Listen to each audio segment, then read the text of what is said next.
Um, Here in Banos, so like white American gringo and then some pronunciation, Banos, Banjo Town, uh, holy water baths, and something I've been thinking about for a while that's really hard to convey. Also, it sounds a little bit ridiculous because I'm like in the Andes, on the road to the Amazon, like sort of the next stop. But I described it some as like New Orleans, but there's also an aspect of being like, actually like Burning Man in a sense, and some of it, a lot of it is like the visual. I know it kind of sounds ridiculous, but like you can see these lights, mountains, and that's one half of the from the city or the town, and they're like all these like stops, like really funky, like installation scale art, like a giant hand or a labyrinth, and those lights are art cars driving people up and down there. It's like lit up cars playing sometimes techno house. In this town of like 15,000 people, and there's like a giant Caterpillar car, yeah, like funky cars. Here we have this whole wall is filled with like really like good graffiti art. This is pretty 2022. It says like, yeah, really good graffiti art on the wall. And then there's some down there. Then if you look up here, these lights, which are there for people to hike. Oh, here's John. I thought that was John. Hey, John, come here. I think that is him. He always ignores me. I met him when I got here. Hey, John, come here. What are you up to? Are you going out tonight? I don't know what happened. Like, we were cool, but then he just ignores me now. Anyways, these lights up here. So that's a trail you can hike up at night. It took me 3 or 4 days to be able to hike up there, or maybe 3. It's steep. And I came here to like be somewhere where I could work remotely that was like not a big city and but had access to nature. Here's some more. Yeah, the lights, like a star. There's that thing hanging over the mountains, like just hanging over a cliff. And there's like some of these are spas, I think. That there is a big cluster of lights up there, but it's obscured. But so, anyways, back to these lights. So that's a trail, a lit up trail that goes up to Virgin. That's a saint. I believe it's a virgin, but not Virgin Mary. Another saint who's associated. And then there's a big, church in the center. So yeah, there's all this stuff, the lights, and like very festive and frenetic. And then there's, a lot of tourism built around adventure sports. Not so much. I came here to be outside and connect with nature, which certainly can for sure. But it's not a place where you just like hike and stroll around. I mean, some people can. A lot of people are more acclimated, but it's like kind of to an extent. Like that's a hill. Okay, and that you can't see, but that's like a third of the way up to that, and then that's a plateau, and then it goes up to 16,000 feet. Volcano, 6,000, and and then it's mix of like here you can rent bikes, all kinds of like rentals, and people take you up, stores and stuff, and and then also there's hot baths, thermal baths. This right here is a big, not super big, but like decent size water complex. It's not like a water park. It's just like pools, and there's 3 in town. There's one here. There's one on the other end of the town where I live. It's a little more quiet, more like the locals, I think. I've been going there. It opens at 5. I haven't got there at 5 yet, but they're like 7. in the morning, and yeah, it's cool. There's like different heated pools. It's kind of like well, it's not really like Spa World other than those like heated pools. But so yeah, amongst everything else, this is a religious pilgrimage site, largely around associated with this waterfall, I believe. Actually, yeah, I haven't really researched this. I'm gonna read up on it a little bit. Associated with, yeah, this waterfall here, which at night, they light up. And then, well, the Verheen, I don't know why that's there in particular.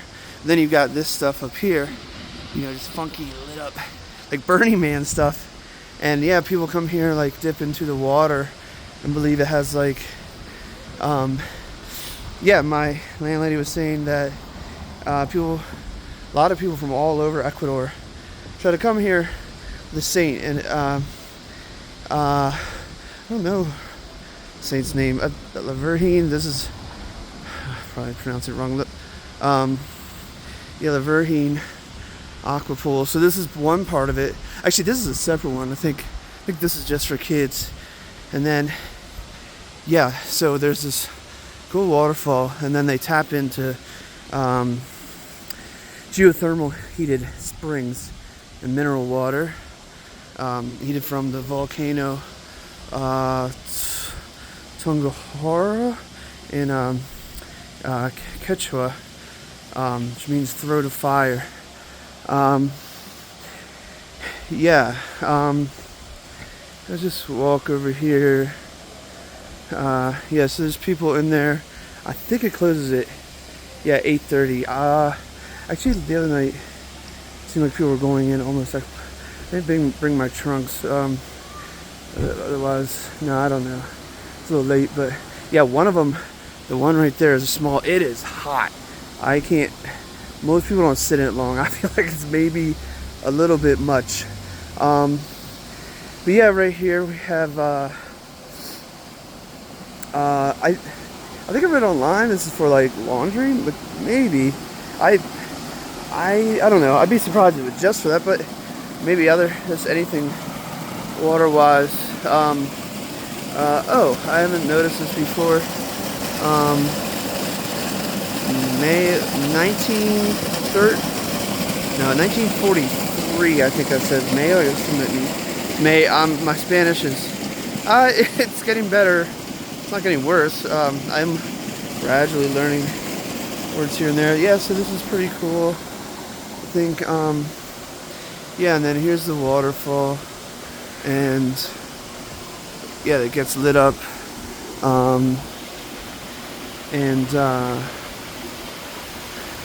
Yeah, here's the saint. The other night I was here. Of course, there's a lot of dogs, like a lot of, South and Central America, there's often dogs, but I mean, I haven't been to that many places. I guess Costa Rica and Peru, so I don't have a ton to compare it to, but it feels a little different here in that the dogs are like, they're super chill, like John saw over there. I have some clothes, but really neat. Just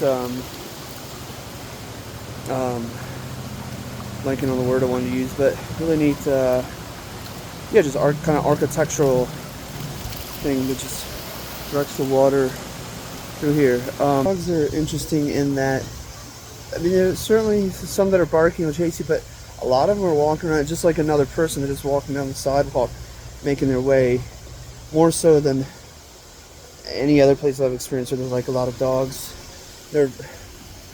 Yeah, I guess, I mean, this is a very busy town, and very, tourism is central to the economy, so they can't have dogs, just like, we're not being too crazy. I imagine that the dogs probably learn, and maybe they're more likely to get killed. So here's the water again. Yeah, this is where there's I think this pool right here in particular coming up to people like or probably any of the water associated with the waterfall. Maybe that's what this is for people to gather water. I don't know, could be different things. Here's another interesting thing, like, you notice the architecture. This, yeah, it's not real wood, it's cement, but you might notice like the way it's stylized and the coloring. It has a little bit, to me, feels like an amusement park, and that is part of the aspect here. And this, in particular, like, to me, it looks a little fanciful, and that's definitely a component here. There's a lot of imagery, also, in addition to everything else going on, of like gnomes and elves and trolls. There's a leprechaun bar, leprechaun. Trying to see if there's any here, that kind of imagery. Yeah, I'm not seeing any, but yeah, you kind of see this, you know, that like kind of wood, like woodland fanciful sort of stuff. Yeah, and like the tiles, a little bit, yeah, like amusement park. So there's a fair amount of that, but also with like, yeah, a lot of fantasy creature stuff in this. The Saint, the Virgin of Santa Aqua, for the holy, okay, the Virgin of the Holy Water. And yeah, she apparently performed a ton of miracles helping people out. And yeah, it totally makes sense that this would be a pilgrimage. And because of the landscape, I think the earth here is definitely interesting.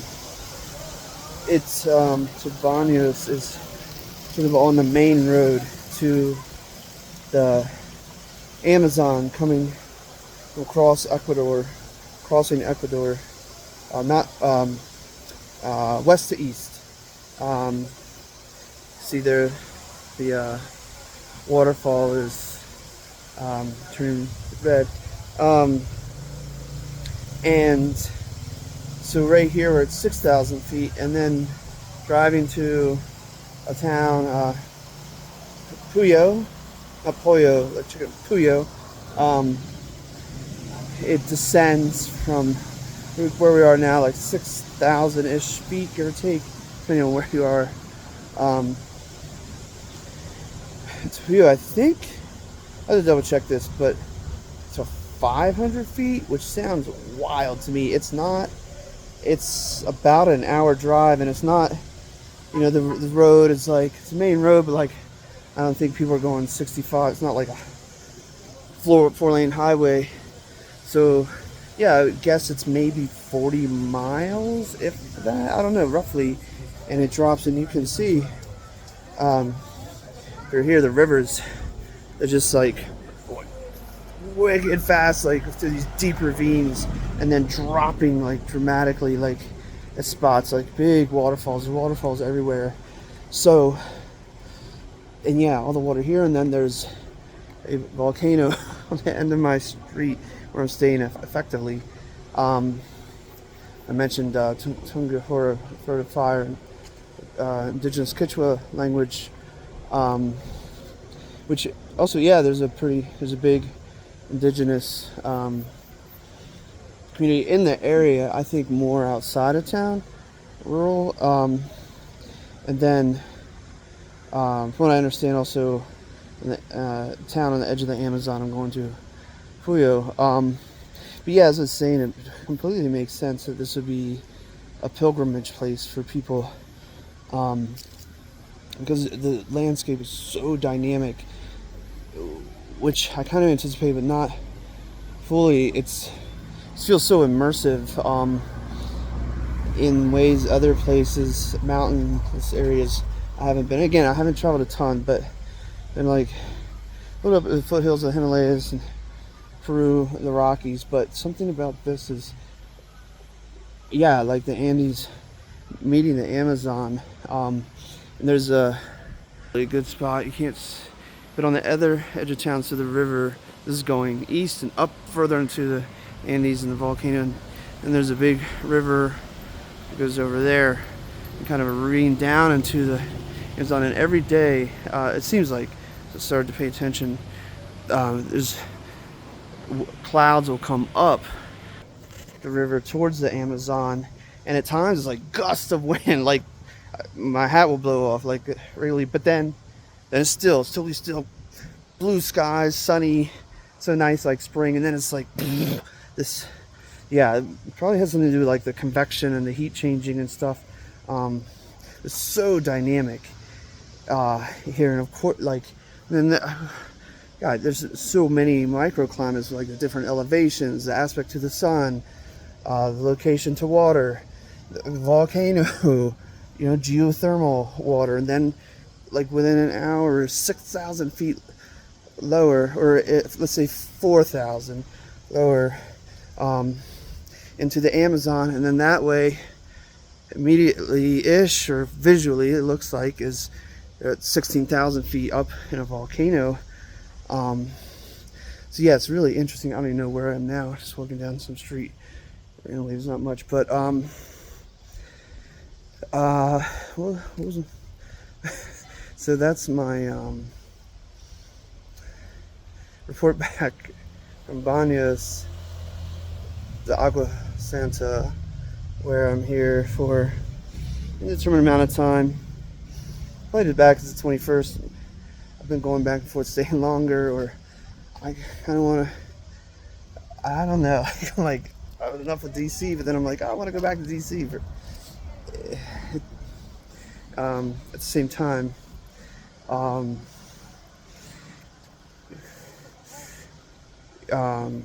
anyways, that's my story. Yeah, sure. It's please.